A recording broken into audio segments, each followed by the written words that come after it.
Good evening, and welcome to our show.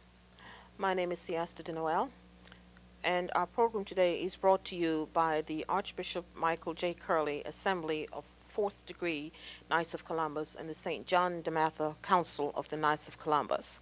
Our guest this evening is Judith Pearl, a local resident and an author. Ms. Pearl, good evening. Good evening. And welcome to our show.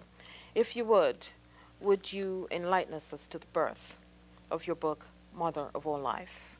Yes, Mother of All Life is a series of pro-life parables which basically emphasize the sanctity of human life. It covers such broad life issues such as abortion, assisted suicide, euthanasia, reproductive health, and all of the issues that affect men and women today, which basically create the bottom line of life and death. Yeah, and we are living in the culture of death, are we not? Yes, we are. Yes. If I may ask, who publishes this book? It's published by Chalet Magnificat, which is a family maternity home for pregnant women and pregnant women with small children that need temporary housing. Okay. If I may, if I could get a close-up of this book. This is the book, Mother of All Life. Beautifully illustrated. Okay. Thank you. And what are the signs of post-abortion syndrome? Because you mentioned that this is one of the elements of the book. That's right, because we're trying to provide an alternative for women who are considering abortions.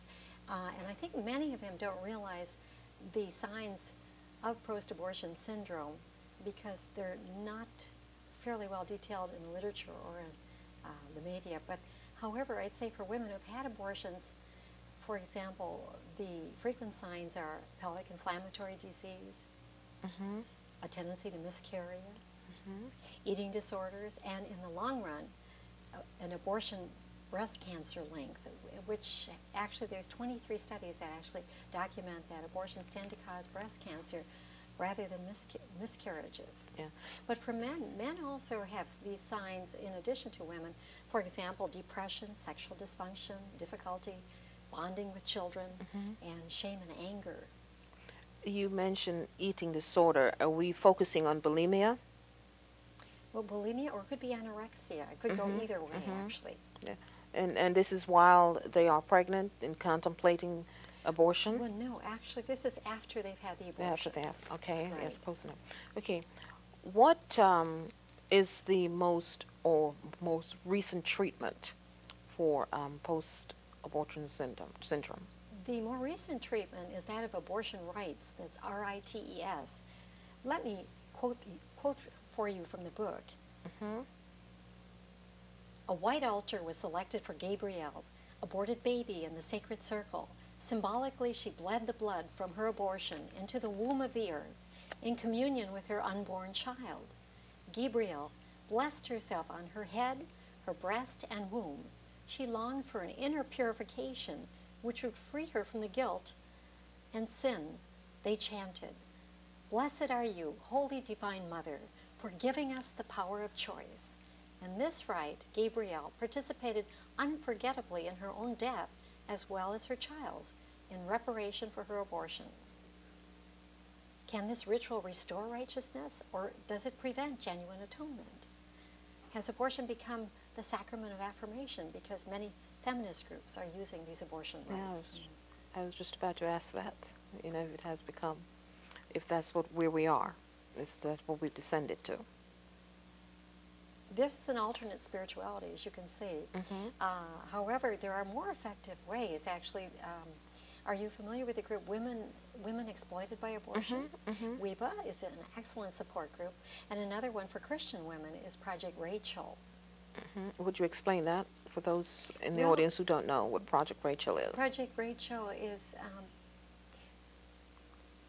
as I mentioned, a Christian group originated in the Catholic Church, but basically seeks a Christian biblical perspective in dealing with the consequences of abortion and the healing, the spiritual healing that can be gained through living living God's will, for example, in the Ten Commandments.